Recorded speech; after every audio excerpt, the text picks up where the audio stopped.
can anybody say an Igbo man cannot be president of Nigeria and I will accept it? Then it shows how brainless I am. If I'm the president of Nigeria today, I would have turned Southeast Nigeria into the hub, our own Silicon Valley. These are people endowed. They are as brilliant as the Chinese, the Koreans, and the Indians put together.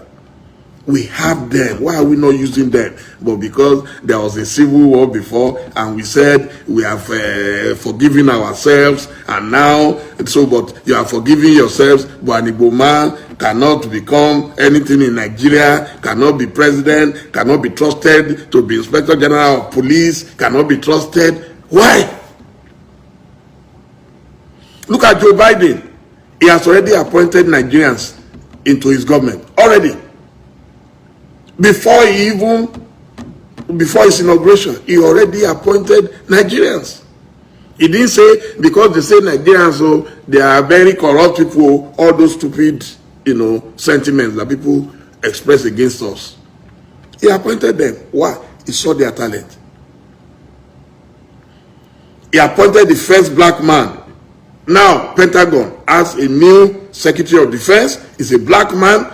In Nigeria, you say an Igbo man cannot be Inspector General of Police, an Igbo man cannot be Chief of Army Staff, an Igbo man. Why?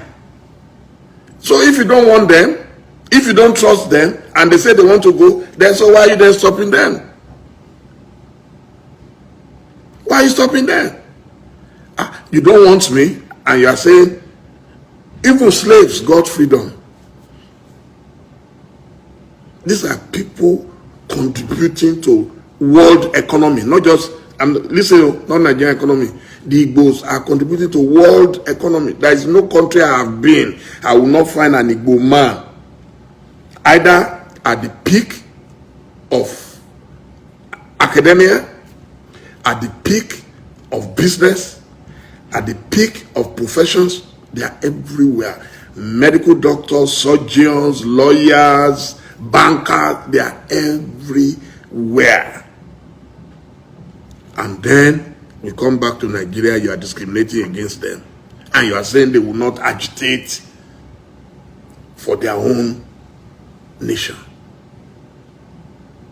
We are the ones causing the problem. If you want an Igbo man, then bring them nearer. And see if they will not perform. In this Lagos today, where we live, anything we want to do now, innovation, the first thing is, let's go to Computer Village. Who are the people controlling Computer Village? Let's go to Alaba. Who are the people controlling Alaba? Do you think people with empty brains can control those things that the Igbos control? Even with all this fight, Biafra, if you go to Kano today, without the Igbo selling spare parts, nobody will function. All the cars there will come to stand still. You go to Sokoto, you will meet them there. Go to Borno, go to Iraq, go to Afghanistan, you see Igbo man doing great.